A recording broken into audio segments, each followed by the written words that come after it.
오늘 아모스 6장 말씀입니다. 1절에서 시온에서 평안이 있는 사람과 사마리아의 산에서 안심하고 사는 사람. 여기 시온은 유다 남유다의 행정 정치 중심지였고요, 사마리아는 북이스라엘의 행정 정치 중심지였습니다. 우리로 말하면 지금 서울 도시에서 사는 사람들이죠. 평안 있는 사람, 안심하고 있는 사람이 누구일까? 그 밑에 그 옆줄에 보시면 너희는 스스로 으뜸가는 민족이라 생각하며 이스라엘 백성도 너희를 믿고 따른다. 이 시온에서 평안 있는 사람과 사마리산에서 안심하고 사는 사람은 이스라엘 백성이 따르는 지도자의 역할을 하고 있는 사람들입니다. 근데 이 사람들은 스스로 어떤 다른 사람들이 인정해 주는 것이 아니라 자기들이 으뜸이라고 생각하는 지도자들입니다. 그리고 평안이 있고 안심하고 사는 사람, 이건 비꼬아서 하는 말로 자기 배만 채우고 자기만 등이 따숩고 그러면 안심이 되는 그런 사람들입니다. 그런 지도자들이죠. 근데 갈레성으로, 2절에 보면 갈레성으로 가서 살펴보아라. 거기에서 큰 성 하맛, 그 다음에 블레셋 땅 가드로 가봐라. 너희가 그 나라들보다 더 나으냐? 이 말은 그 나라들보다 너희가 더 낫지 않다. 너희의 땅이 그들 것보다 더 넓으냐? 그들 땅보다 더 넓지 않다는 말이죠. 근데 그들 땅보다 더 넓지도 않고 더 나았지도 않은 민족들이 더 낫다라고 생각하고 있고 더 넓다고 착각하고 있는 이스라엘의 교만, 지도자들의 교만을 책망하시는 겁니다. 3절에서 너희는 다가오는 재앙을 피하려 하지만 너희의 행동이 오히려 심판의 날을 가까이 불러들였다. 어떻게 재앙을 피하려고 하는 행동이 심판의 날을 불러들였는가? 행동이 잘못되었기 때문입니다. 어떤 행동이었냐면 4절에 상아로 장식한 침대에 눕고 부드러운 양고기와 살찐 송아지 고기를 먹고 비파를 연주하고 다이처럼 악기에 맞춰 노래도 하고 포도주를 대접 가득히 마시고 좋은 향수를 쓰고. 근데 여기까지 읽으면 누구든지 좋은 침대 푹신한 데서 자고 싶고 또 좋은 고기를 먹고 그게 나쁘다는 건 아니에요. 또 비파를 연주하고 다이처럼 악기에 맞춰서 노래 지은 것도 나쁜 건 아니에요. 근데 뭐가 나쁘다고 하시는 거냐면 요셉의 멸망은 슬퍼하지 않았다. 요셉은 하나님께 선택받은 민족, 요셉을 여기서는 하나님의 민족, 하나님께서 사랑하시는 민족, 하나님만 바라봤던 민족, 하나님의 기적을 체험했던 민족이 멸망하는 것을 슬퍼하지 않는 거예요. 호의호식에만 관심이 있어서 배부르고 등 따숩고 퇴폐향락에 풍요에만 관심을 가지고 집착해 있어서 선민 이스라엘 백성으로 선택받은 민족이 영적으로 무감각해지고 멸망해지는 걸 모르는 거예요. 그것이 어떤 아픔이고 절망인지를 슬퍼하지도 않는 거예요. 하나님을 잊어버리고 인생에서 하나님을 잃어버렸는데도 슬퍼하지도 않고 내가 잘 먹고 잘 살고 있으니까 그게 얼마나 인생에서 무엇을 잃어버렸는지를 모르고 슬퍼하지도 않는 것을 하나님께서 지적하는 겁니다. 하나님께서 절대적인 사랑을 주셨고 40년의 광야 생활에서 불꽃 같은 동자로 보이셨는데 불기둥과 구름 기둥으로 인도해 주셨는데 그걸 잃어버리고 하나님을 저버립니다. 우상을 숭배합니다. 그리고 향락에만 젖어 있습니다. 영적으로는 예배드리지도 않고 예배드려도 하나님을 예배드리는 것이 아니라 한 발은 우상에게 한 발은 하나님께, 그런 마음 상태에 하나님께서 지적하시고 포로로 끌려갈 것이다. 너희 잔치는 이제는 끝날 것이다 라고 말씀을 합니다. 근데 백성들이 이렇게 될 수는 있어요. 모르니까. 그런데 지도자들, 영적인 지도자들, 좋은 영향력을 끼쳐야 할 하나님을 아는 사람들마저도 이렇게 하고 있다는 게 문제인 거죠. 오늘 우리에게 들려주는 말씀, 주시는 말씀은 새벽에 너희들이 깨어 있느냐? 너희들이 주일마다 예배를 드리고 부르짖어 기도하느냐? 그러면 너희들이 선한 영향력을 끼치라는 거예요. 한 사람에게라도 영적으로 죽어가고 피폐해져가고 있는 그 영혼을 끌고 하나님께로 함께 예배드리고 기도하고 하나님만 생각하는 그 민족이 되라고 말씀하시는 겁니다. 그렇게 말씀하실 때 여러분 마음속에 담대하게 아멘 하시기 바랍니다.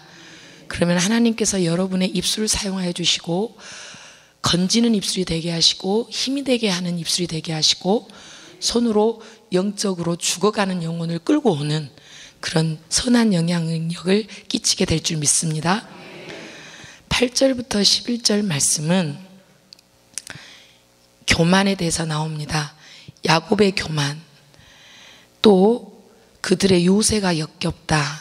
그러니까 내가 무엇을 이루었다고 생각하고 내가 최고다라고 생각하면서 하나님이 없으면 무조건 교만이에요. 요새가 역겹다. 나를 보호할 수 있을 것 같은 요새를 너네들이 쌓아도 너네들이 그것을 요새에 들어가 있어서 보호받지 못한다. 왜냐하면 그 성과 그 안에 모든 것을 온수에게 넘겨줄 것이기 때문이라는 거예요.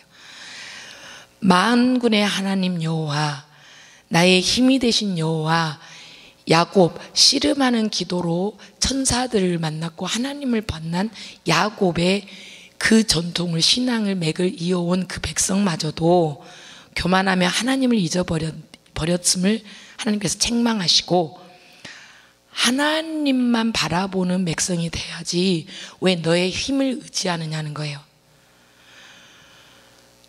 이제 9절에서는 집에서 한 사람 내 시체도 남기지 않고 다 죽습니다. 다 치울 시체가 없을 정도로 다 내보내야 됩니다. 그런데 그 친척들이 뭐라 하냐면 여호와의 이름을 속삭이지도 마시오. 그가 들을까 두렵소. 죽어가는 시체를 보고 다른 사람들이 하나님이 살아계시는구나. 지도자들이 아니면 가진 자들이 아니면 사람들이 내 힘으로 내가 무엇인가를 할 수 있다라고 생각하고 착각하고 했는데 죽을 수밖에 없는 인생이구나. 하나님께서 하시고자 하시면 아무것도 아니구나. 하나님께서 하시고자 하시면 피할 길이 없구나. 우리를 죽일 수도 있고 살릴 수도 있고 생사복을 주장하신 분이 하나님이시구나. 이 친척들도 아는 거예요. 그러면서 여호와를 경외하고 여호와를 두려워하자. 우리가 꼭 시체가 죽어나가서 누가 옆에서 이 세상을 떠나가서 하나님의 살아계심을 깨닫는 것이 아니라 우리에게 생명이 있을 때 우리가 영적으로 깨어 있으시기 바랍니다. 하나님께서 날마다 지금 아모스 말씀을 통해서 선한 일을 행하라, 옳은 일을 행하라, 나를 찾으라, 하나님께로 돌아오라고 끊임없이 말씀하고 계실 때 영적인 메시지를 들을 수 있는 마음의 상태, 영혼의 깨어짐이 있으시기를 바랍니다. 11절에 보면 이제 큰 집도 필요가 없어요. 여호와께서 명령하시면 큰 집도 산산조각이 되고 작은 집도 완전히 허물어집니다. 제가 이 말씀을 묵상하면서 우리가 모래 위에 집을 너무나 많이 짓고 있지 않는가. 하나님의 말씀 위에 집을 지어야 하고 예수 그리스도의 십자가를 바라보면서 우리 가정을 세워야 되는데 하나님이 원하시지 않은 방법과 하나님을 떠나게 만드는 방법으로 우리 가정 허망한 것, 인생의 허망한 것으로 우리 가정을 채우고 있고 그 위에 우리 집을 짓고 있지 않는가.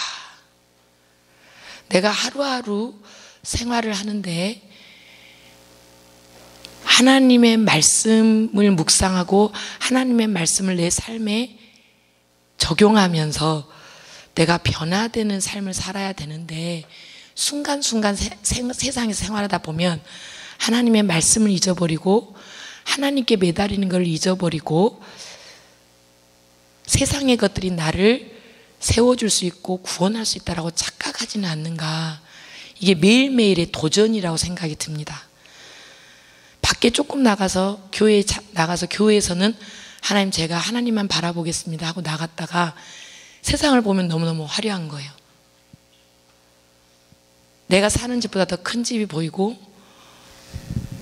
내 자녀들보다 더 공부 잘하게 만들 것 같은 학원들이 보이고 또 세상의 방법들이 눈에 보이면 인간이기 때문에 내가 이렇게 하고 있다가 내가 다 누릴 수 있는데 못 누리는 거 아닌가. 우리의 마음이 어디로 향하고 있는지 순간순간 매 순간마다 우리는 깨어 있어야 될 줄 믿습니다. 12절에 말들이 바위 위로 달릴 수 있느냐? 없지요. 넘어지죠. 소를 몰아서 바위를 갈게 할 수 있느냐? 갈 수 없지요. 인간의 방법으로 인간의 생각으로 온갖 과학적인 방법으로 해도 가뭄은 막을 수 없고 홍수가 나서 태풍이 나서 쓸어버리는 걸 막을 수 없어요.